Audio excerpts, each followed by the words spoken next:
Have you ever been hurt and couldn't let it go? Because what happened wasn't fair. Maybe someone lied about you. Maybe you were blamed for something you didn't do. Maybe you gave everything and were left behind. And your heart keeps saying, but it wasn't fair. You try to move on, but the thought keeps circling. I was right. They were wrong. I shouldn't have been treated like that. And maybe you're right, but the pain doesn't care about justice. It stays. That's the trap. When we seek fairness more than freedom, we get stuck. There was once a woman who fought for recognition at work. She worked harder, stayed longer, did more. But someone else was promoted. She was furious. I did everything right, she said. And they didn't see me. So she stayed late again.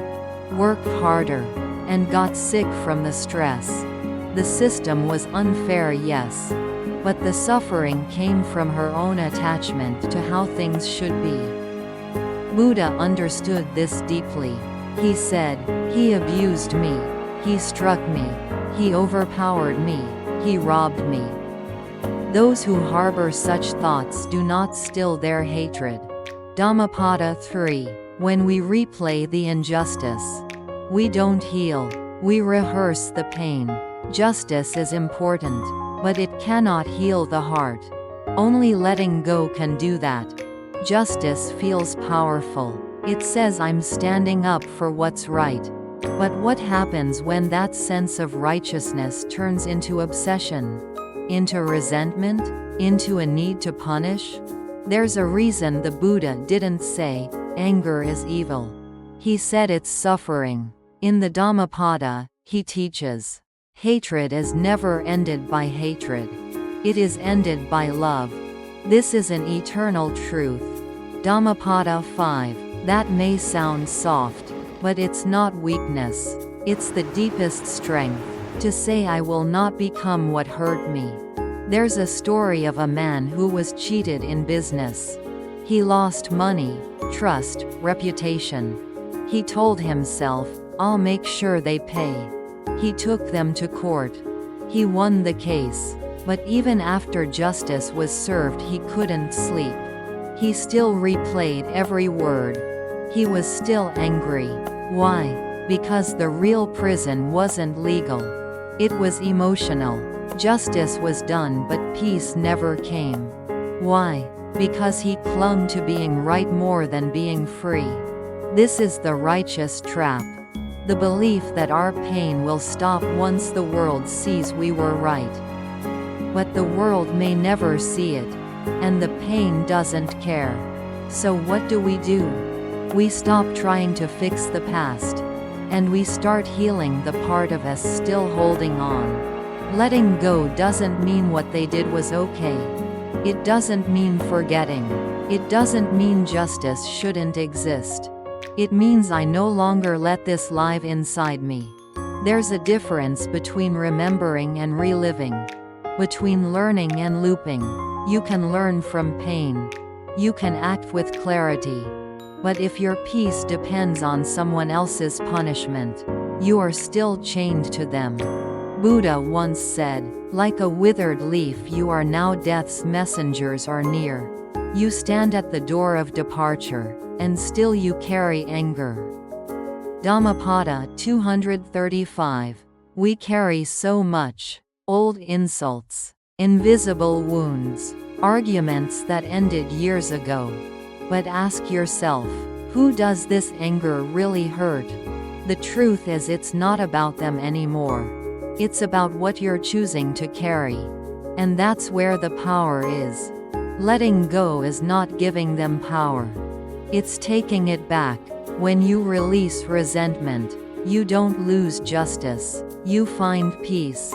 You become someone who chooses their inner world over outer battles. And sometimes, that quiet choice is the most powerful justice of all.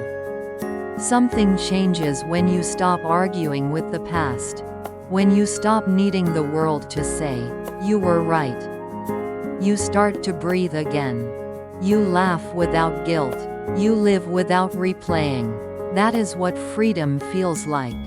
Buddha said, "The one who conquers himself is greater than he who conquers 1,000 in battle."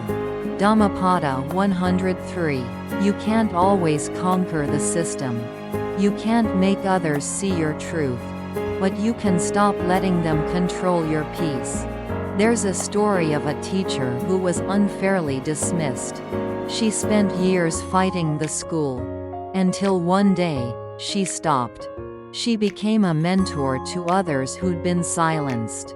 She still believed in justice, but she no longer lived in war. That's when her healing began. Letting go doesn't mean silence. It means you're no longer screaming inside. It means choosing to live fully now. Not when justice arrives, but here, today. And when you do that, you're not giving up your power. You're returning to it. You're not abandoning the truth. You're honoring your peace. So take a breath and say to yourself, I can want justice and still choose peace. I am more than what happened to me. I am free. What if justice isn't always a courtroom verdict? What if it's how you choose to live, even after the pain? There's a deeper justice, the kind that says, you will not make me bitter. You will not define my future. This is justice, too. When you take your wound and turn it into wisdom. When you choose compassion over retaliation. When you stop waiting to be seen, and start seeing yourself. Buddha said, as rain penetrates a broken roof, so hatred enters an unguarded mind. But as rain does not enter a well-covered roof, so hatred cannot enter a well-trained mind. Dhammapada 13:14. Training the mind is the highest justice. Because once you are free inside, no one can take that from you. A man once said, they ruined my reputation, but I refused to let them ruin my character.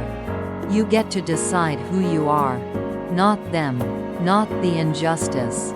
Not the past. You get to choose what justice means now. Healing. Wholeness. Being at peace in a world that isn't always fair. So ask yourself, what would justice look like if it made me lighter? Maybe it looks like letting go. Maybe it looks like helping others. Maybe it looks like joy. Whatever it is, it begins with you.